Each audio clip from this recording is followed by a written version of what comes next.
This Christian YouTuber claims that finding tombs outside of Jerusalem's walls perfectly confirms John's Gospel, which was written 70 years after Jesus died. The Bible explicitly states that Jesus was crucified and buried just outside the city. Here's what his bombshell discovery really proves. This archaeological find doesn't just support the overall reliability of the Bible, it specifically confirms John's accuracy as an eyewitness who knew exactly what he was talking about. That's Cameron Bertuzzi from Capturing Christianity taking what appears to be a genuinely fascinating archaeological discovery and inflating it into proof of supernatural claims. Today, we're examining how a perfectly interesting find about ancient Palestinian agriculture somehow becomes evidence for the resurrection, and why this kind of overreach actually does a disservice to legitimate archaeological work. You see, when archaeologists make interesting discoveries that happen to relate to religious sites, it's almost inevitable that apologists will swoop in and transform modest scientific findings into grandiose theological statements. The irony is that these discoveries are often quite fascinating all on their own merits, without needing to burden them with supernatural baggage. And Cameron's video is a perfect example of this phenomenon. So what's going on? Well, he's been discussing recent archaeological work at the Church of the Holy Sepulchre, where researchers uncovered evidence of an ancient garden. This includes preserved plant remains, terraced planting beds, and rock-cut tombs, all dating to around the 1st century. Now, this is genuinely interesting archaeological work that helps us better understand Jerusalem's landscape and development. But watch what happens when Cameron gets his hands on it. During an extensive restoration project that's been underway since 2022, a team led by Professor Francesca Romanas da Sola from Sapienza University of Rome stumbled upon something absolutely remarkable. Now, when I say that they discovered a garden, don't picture like your grandma's backyard tomatoes, okay? We're talking about a 2,000-year-old agricultural plot. Olive trees, grapevines, and all, perfectly matching the biblical description in John 19:41, which says, "Now in the place where he was crucified, there was a garden, and in the garden, a new tomb." Word for word, you say? Word for word. Word for word. Wow. Notice how quickly Cameron moves from describing archaeological findings to claiming they perfectly match biblical descriptions. Perfectly matching the biblical description in John 19:41. This is a garden with a tomb, and John mentions a garden with a tomb, therefore the Bible is confirmed. It's stunning how quickly the overreach begins, huh? Transforming archaeological evidence of ancient agriculture into validation of specific theological claims. But let's watch Cameron continue with his increasing confidence. Archaeobotanical analyses, which is just a fancy word for studying ancient plant remains, revealed preserved olive pits, grape seeds, and pollen trapped in sealed soil layers beneath the church floor. And these weren't just like random seeds scattered about, they were actually neatly organized into terraced planting beds lined by low stone walls. Exactly what you'd expect to see in a cultivated garden from the 1st century. Here's where we need to gently pump the brakes. This isn't wrong, but Cameron is hyping up these organized agricultural features as if they're uniquely convincing evidence. But as he said, they are exactly what farming looked like during that period. Exactly what you'd expect to see in a cultivated garden from the 1st century. To understand why this matters, consider what archaeologists actually expect when excavating around any ancient Mediterranean city. Olive and grape cultivation were the backbone of the Palestinian economy, so finding such plots around Jerusalem is like excavating Rome and discovering aqueducts. It's precisely what professional archaeologists would predict. In fact, the absence of such agricultural remains would actually be surprising and require explanation. The major problem comes in when Cameron treats the discovery of any garden as confirmation of the specific garden mentioned in John's Gospel. Before this find, some critics argued that John's mention of a garden might have been symbolic or metaphorical. We're going to talk about that a little bit more in a moment. But now that we've got this concrete archaeological proof that there was a garden, John actually wrote about something that actually existed. This archaeological find doesn't just support the overall reliability of the Bible, it specifically confirms John's accuracy as an eyewitness who knew exactly what he was talking about. But Cameron, nobody seriously doubted that gardens existed around ancient Jerusalem. The debate over whether John's Gospel was using symbolic or literal language has nothing to do with whether gardens existed in the area. What's more, notice that Cameron treats the anonymous author of John's Gospel as an eyewitness. It specifically confirms John's accuracy as an eyewitness who knew exactly what he was talking about. This is bizarre, considering that virtually all serious biblical scholars date John's Gospel to 90 to 110 CE. That's 6 to 8 decades after the alleged events. And how do scholars determine this? Through multiple converging lines of evidence, the sophisticated Greek literary style, theological development that clearly postdates earlier texts like Mark, references that assume knowledge of events like the temple's destruction in 70 CE, and a highly developed Christology that required decades to evolve. This isn't a minor scholarly quibble, it's the difference between a contemporary news report and a historical novel written generations later. If Jesus died around 30 CE and John was writing around 100 CE, we're talking about someone writing long after everyone who might have witnessed these events would be dead. You see, excluding child mortality, the average life expectancy of 1st century Palestine was roughly 50 years, meaning any supposed eyewitness would have had to have lived to about 100 years old. Moving on, Cameron then lists what he calls 6 additional confirmations, with his pattern of overstatement becoming even more clearer.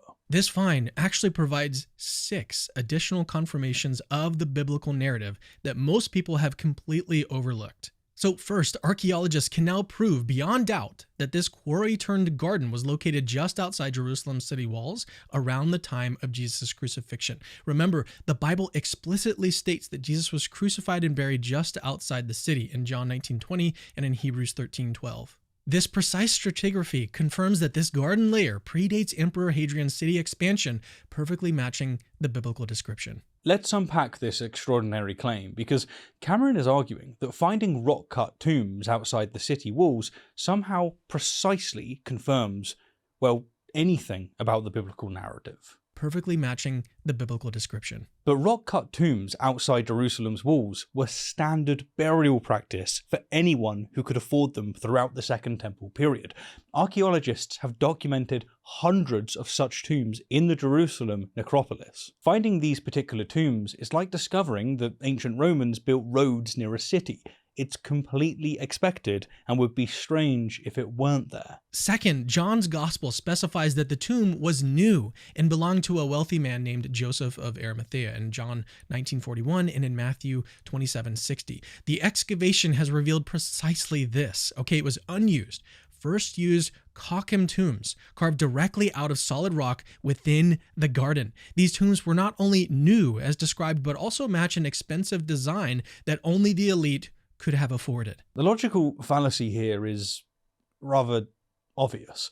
Cameron's essentially arguing that the Gospel says someone was buried in a rock-cut tomb outside the city walls. We found rock-cut tombs outside of the city walls, therefore the Gospel account is historically accurate. Again, by using this logic, archaeologists discovering Troy, as described in Homer's Iliad, would prove that Achilles was actually the son of a goddess. This should be obvious, and I'm going to go out on a limb and say that it is obvious to most Christians, surely. But finding the setting doesn't validate the supernatural claims made about what happened there. I don't know why, but religious people seem to recognize this very obvious logical fallacy when it's made by other religious people, but they don't seem to see it when it's one of their own. Third, Mark's Gospel emphasizes that the tomb was cut out of the rock in Mark 15:46, and guess what?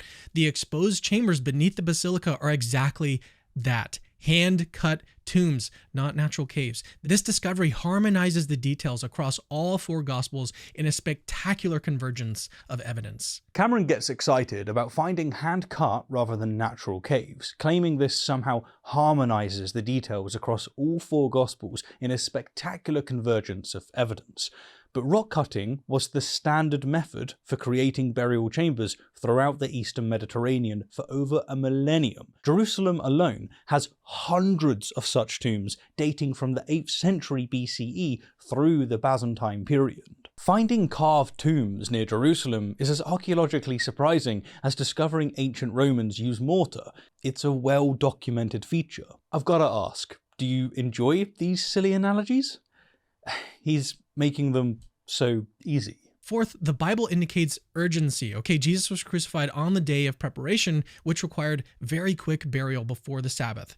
Again, read John 19:42. Having a ready-made tomb mere steps away from Golgotha makes perfect logical sense. Okay, the recent archaeological evidence confirms this scenario wasn't just plausible, it actually happened exactly as described. Cameron's fourth point argues that having a tomb mere steps away from Golgotha proves the biblical timeline about urgent burial before the Sabbath. But what he fails to mention is that Jewish burial customs required tombs to be outside city walls, but not too distant, precisely where these tombs were found. Archaeologists have documented extensive necropolises encircling ancient Jerusalem, with hundreds of family tombs positioned just outside the walls in every direction. So, this wasn't a coincidence, but deliberate city planning based on purity laws and practical concerns. The proximity Cameron finds so convincing was actually mandated by Jewish law.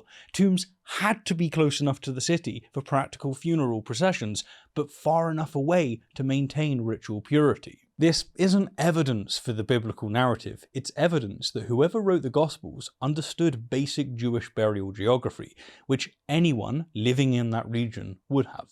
Fifth, remember how John uses vine and garden imagery throughout his gospel, like check out John 15:1-8. Well, the discovery of actual first century vine and olive remains, precisely where John places the garden, adds incredible depth to his gospel. It shows John's theological symbolism was anchored in real, tangible details his readers would have instantly recognized. Okay, so for his fifth confirmation, Cameron gets excited about discovering actual first century vine and olive remains precisely where John places the garden, claiming this adds incredible depth to John's theological symbolism. This might be his weakest argument yet, and that's saying something.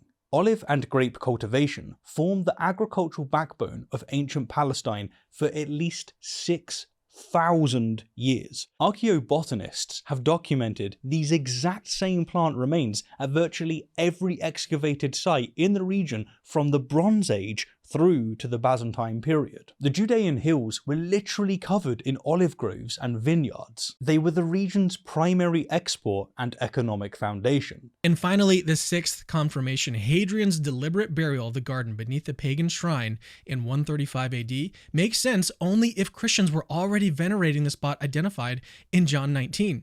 Early disciples knew precisely where Jesus was buried, John 22:13. And now archaeology confirms that memory was literally sealed beneath Roman debris within just a century of Jesus' resurrection. Cameron's final confirmation involves Hadrian's temple construction, which he interprets as evidence that Christians already venerated the spot. However, Hadrian built temples throughout the empire as part of his massive building program, over 130 major structures from Britain to Syria, often without any connection to suppressing local cults. Jerusalem received particular attention because Hadrian was literally rebuilding it as Aelia Capitolina after crushing the Bar Kokhba revolt, not because he was targeting specific Christian sites. More crucially, Cameron's argument assumes precisely what needs to be proven, that early Christian veneration was based on accurate historical memory rather than developing theological tradition. We know that sacred site identification was a later Christian practice